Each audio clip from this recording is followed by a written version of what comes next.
안녕하세요, 방자방입니다. 이번 영상에서는 영화 디스클로저 데이에 대해 다뤄보겠습니다. 스포가 있을 수 있으니 주의하세요. 시작부터 어김없이 나오는 외눈, 그리고 UAP 모양. 전시안은 어김없이 나오는군요. 여하튼 한국에서는 이 영화를 이상하게 생각하는 사람이 많습니다. 잘 모르겠다, 그래서 결론이 뭐냐 등등. 그런데 사실은 이 영화에서 많은 것들을 담고 있습니다. 우선 주연 배우들을 보죠. 에밀리 블런트, 콜린 퍼스 등이 나옵니다. 저는 다른 배우들보다도 이 두 배우들이 눈에 띕니다. 이 두 배우의 공통점은 영국인들이라는 것이고, 특히 이 콜린 퍼스라는 배우는 영화 킹스맨의 주연이기도 했죠. 킹스맨도 수상한 점이 많아요. 나중에 다뤄보겠습니다. 하여튼 에밀리 블런트라는 배우가 등장한 것도 조금 수상해요. 원래 이 배우에 대해서는 이 영화에 출연한다는 소식이 들리기 전까지 저는 별다른 생각이 없었는데요. 놀라움을 감추지 못했어요. 왜냐하면 이 영화 개봉 직전에 한국에 크게 홍보되어 상영된 할리우드 영화가 하나 있었는데 기억하시나요? 바로 악마는 프라다를 이미는다 2였어요. 악마는 프라다를 이미는다 2는 전작의 유명세에 힘입어 매우 대대적으로 한국에 홍보되었고, 전작을 보지 않았거나 잘 몰랐던 사람들도 전작을 보게 만들었고, 출연 배우들도 한국을 방문한 것이 화제가 되었죠. 을의 반란 갑과 을이 바뀌었다. 이런 자극적이고 선정적인 문구들은 덤이었죠. 실제 영화 내용에서는 결국 갑은 갑이고 클라스는 클라스였습니다.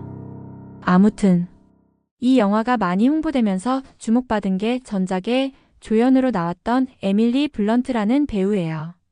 전작에서는 조연이라 그냥 그런 배우로 사람들로부터 잊혀졌지만 이번 2편에서는 을이 조명받으면서 조연이었던 이 배우가 주연으로 되었죠.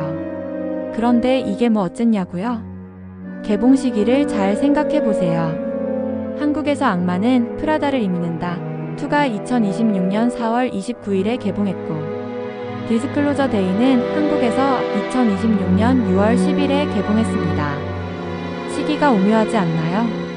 마치 디스클로저 데이를 위해서 직전에 악마는 프라다를 입는다 2를 개봉한 것처럼요. 에밀리 블런트라는 배우와 악마는 프라다를 입는다 2를 홍보한 시기는 당연히 2026년 4월 29일보다도 더 빠른 시기였겠죠. 하필이면 미국 대통령이 전직 대통령과 외계인 및 국가기밀에 대한 설전을 벌이고 국민들에게 외계인이 있다고 발표하며 공개해버리는 미확인 비행물체 영상들, 그리고 얼마 안 있다가 개봉한 이 영화, 전부 다 우연이겠죠? 설마요. 하하하하. 감독도 그래요. 스티븐 스필버그라는 세계적 거장이 만들었다고 해서 화제가 되었습니다. 스티븐 스필버그라는 유명한 감독을 내세운 것도 홍보가 되었죠. 그런데 이 감독은 어떤 영화 때문에 전 세계적으로 유명해졌는지 아시나요? 바로 E.T.입니다. 영화 내용은 몰라도 여러분들이 다 아시는 그 유명한 장면이 있죠. E.T.의 내용은 다루지 않겠지만 여러분들이 다 아시는 그 유명한 장면만 봐도 무슨 내용인지 알 거예요. 즉, 이 감독은 원래 아주 오래전부터 외계인 얘기를 알고 있었고 외계인 얘기를 해왔던 겁니다. 유명해지는 건 그 사람이 실력만 좋다고 되는 게 아닙니다. 인성도 사실 그렇게 중요하지 않아요. 지배층들이 띄워주느냐, 알려지게 해주느냐가 중요한 겁니다. 여러분 직장을 다녀보면 아시겠지만 일 잘한다고 유명해지거나 인정받는 사람들은 전부 상관이나 윗사람들이 그렇게 도와주는 겁니다. 그게 없이 일 잘하고 인성이 바르고 좋은 것은 소용없어요. 그렇기에 사람들이 상관이나 대표한테 아부를 그렇게 많이 하는 거 아닌가 싶습니다. 영화 감독이나 배우가 유명해지는 것도 마찬가지죠. 스티븐 스필버그라는 감독은 E.T.라는 영화를 통해 진실을 대중들에게 영화라는 이름으로 알려줬고, 대중들은 영화니까 허구일 거야 라며 받아들였습니다. 진실을 보고 들었음에도 말이죠. 이는 지배층들이 매우 좋아하는 스타일입니다. 우리는 분명 알려줬다. 니들이 못 알아들은 거야. 여하튼 인간과 외계인이 만나서 결국 서로 교감하고 서로를 알게 되는 시점. 이 영화에서는 여주인공이 특별한 능력을 얻고서는 극단적으로 높아진 공감 능력을 얻게 되죠. 그리고 사람들의 속마음, 지난 인생도 꿰뚫는 능력을 가지게 됩니다. 눈만 마주쳤을 뿐인데 말이죠.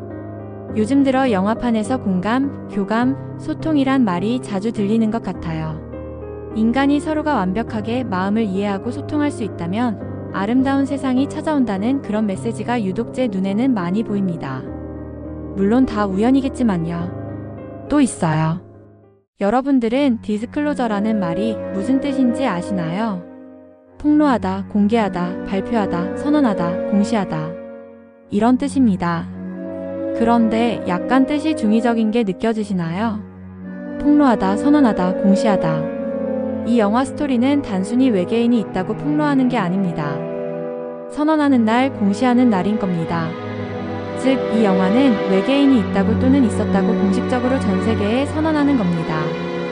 그런데 하필 여주인공 이름도 마거릿 페어차일드이군요. 저는 왜 이게 생각나는지 모르겠습니다.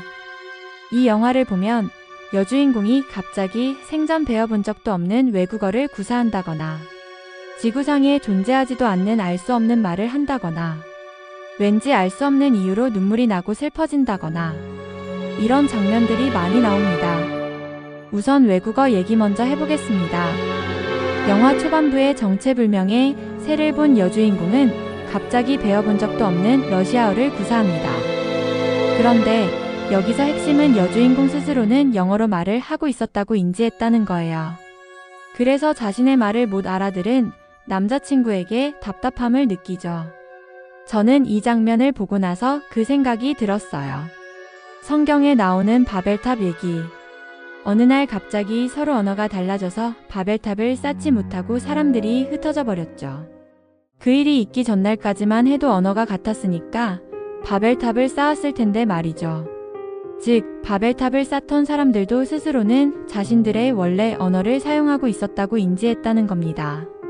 그런데 전날까지도 알아듣던 자신들의 말을 상대방이 못 알아들으니 일이 진행이 안 된 거죠. 정말 소름 돋는군요.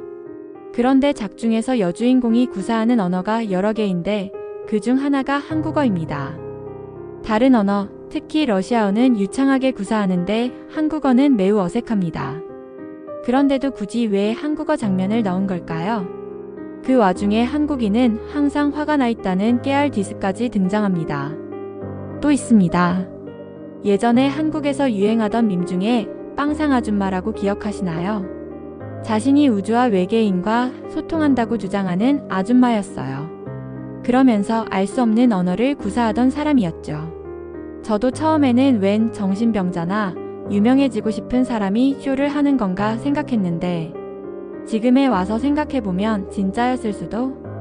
그리고 어쩌면 인간이 사실이나 지식을 인지하거나 표현한다는 것도 우리가 과학적으로 알고 있는 또는 일반적으로 알고 있는 메커니즘과 전혀 다를 수 있습니다. 사실 현대과학조차도 인간의 뇌를 10%밖에 알지 못한다는 건 널리 알려져 있죠. 그리고 이유 없이 눈물이 나고 슬퍼지는 장면. 이것은 미확인 비행물체에 가까이 접근한 사람들에게서 나온 공통된 증언입니다.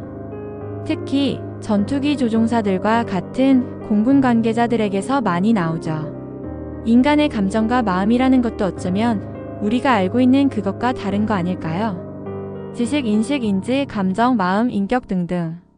우리가 인간의 고유의 것, 인간만의 독특한 것이라고 알고 있는 이것들은 어쩌면 전부 허상일 수도 있습니다. 성경을 비롯하여 고대 신화나 전설들에게서도 보이는 증상이죠. 신을 접하거나 보게 되면 저절로 숙연해지고 경배하게 되는 태도와 마음을 가지게 되는 법.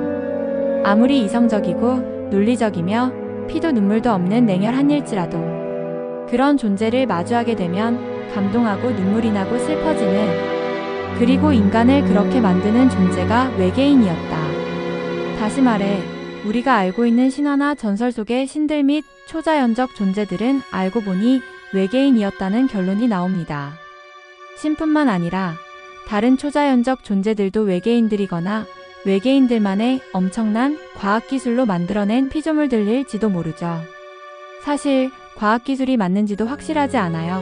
어쩌면 물질 세계를 뛰어넘은 무언가를 다룰 줄 아는 존재들일지도 몰라요. 현대과학은 많은 걸 알고 있는 것처럼 보이고 물질을 완벽하게 다루는 것 같지만 사실 현대과학으로도 설명하지 못하는 과학 현상이 너무 많거든요. 가장 대표적인 게 양자역학입니다. 양자역학과 고전물리학 및 아인슈타인의 상대성 이론과의 충돌. 아무튼 이 얘기는 나중에 기회가 되면 따로 다뤄보겠습니다. 그리고 이 영화에서는 눈여겨볼 장면들이 많습니다. 초반에 나오는 장면인데 여주인공이 방송국에 지각할 뻔하면서 나오는 장면이죠. 겨우 시간 맞춰 방송국에 도착한 여주인공. 그런데 여기서 메인 앵커가 보도 내용 연습을 하고 있습니다. 그 내용 기억하시나요? 네, 북한과 관련해서 전쟁이 난다는 내용입니다. 평양도 언급됩니다. 같은 대사가 영화 후반부에도 한 번 더 등장합니다. 그리고 영화 중간에 러시아가 나토와도 전쟁을 한다는 내용도 나오네요.